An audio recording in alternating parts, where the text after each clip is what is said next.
Did I ever tell you about my experience when I went to the American embassy? I mean, bloke like me, named Saif, born in Syria, to Iraqi parents, finding out that he's 47% Iranian and he's got a mechanical engineering degree and he's married to a Pakistani girl and I could just go on and on and on.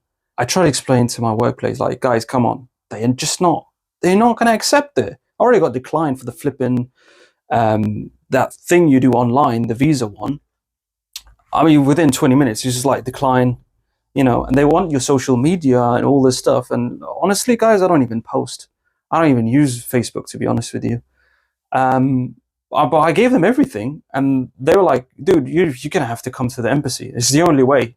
Anyway, work was adamant because I was traveling back and forth to Mexico for work, and they wanted me to travel via the US because it would take much less time. And honestly, I don't like doing 3 flights just to get to Mexico. Well, second flight to Mexico, third flight would be to the area where I need to work. So anyway, so flipping 5 months later, can you believe it? 5 months just to get into the embassy. So I get to the embassy, I am like shitting myself. I'm thinking that's it. It's not going to work, and the American dialect does intimidate. And I've got this friend of mine whose father was working for the I think it was for the RAF at the time, and he said, "Dude, listen, they're just not going to accept you. Listen, you've born in Syria, you've been to Syria, you've been to Iraq, which I did, by the way. It was like 2 years prior to the interview at the embassy. So anyway, so I stroll in, and this is like in September of 2024, I believe. And they take your fingerprint, they ask you these pre-interview questions, and this is something I did not expect because I'm usually like prepared, I'm everything ready, I've got all the folders and everything, and I'm like ready to tackle the person.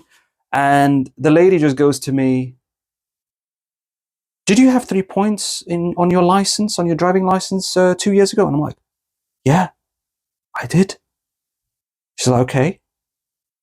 Anything else you want to disclose?" I'm like, "No. Is there anything I want to disclose?"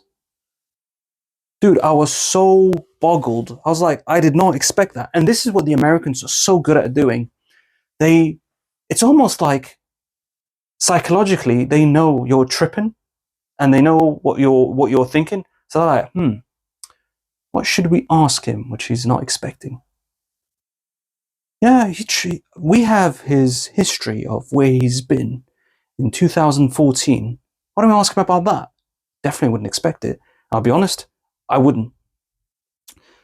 So anyway, she asked me a few other questions, and uh, I knew the answers, and I gave it to her. And she said to me, "This is what, again, something bizarre that I didn't expect." She's like, "I like it. You're very," and that's literally what she did.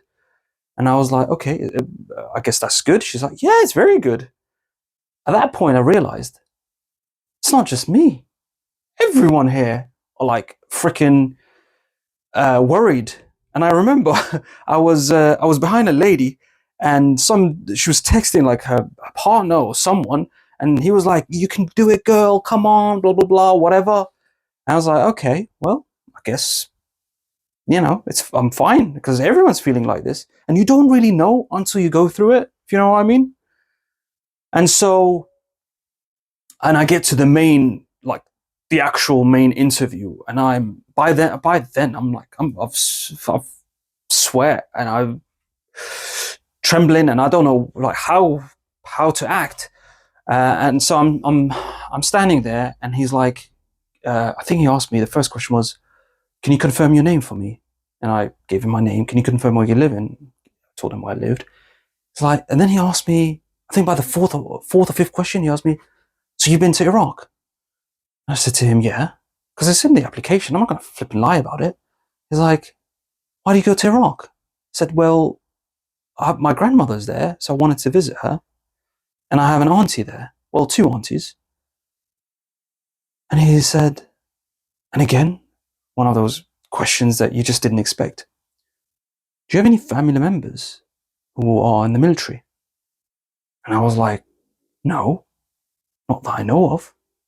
And in the back of my mind, I'm thinking, dude, I have family, but I don't know any of them because I've never been to Iraq until recently. And I didn't even see all of them. I just saw a few of them. And he's like, okay, and what's your line of work? And I told him what I was working for, a software company, yada, yada, yada. That was like, I think, the sixth question. And then he looks up after looking at my application and he goes to me, approved. And I looked at him and I'm like, okay. And I don't think it sank in. And he's like, 2 days, you'll get your passport, Mr. Altair. I was like, okay, do you want me to sign anything? Do you want me to bend over? What's going on here? Is this a joke? And he's like, no, that's all. That's it. And in 2 days, I got my passport with the American visa on it. Unbelievable. I could not believe it. Now, I did wanted to send a message to my mate saying, yo, look what I got. And you know what? Maybe he's watching this. Listen, I got the visa, and since then, I've traveled to America countless times. So it's amazing what can happen with history like mine.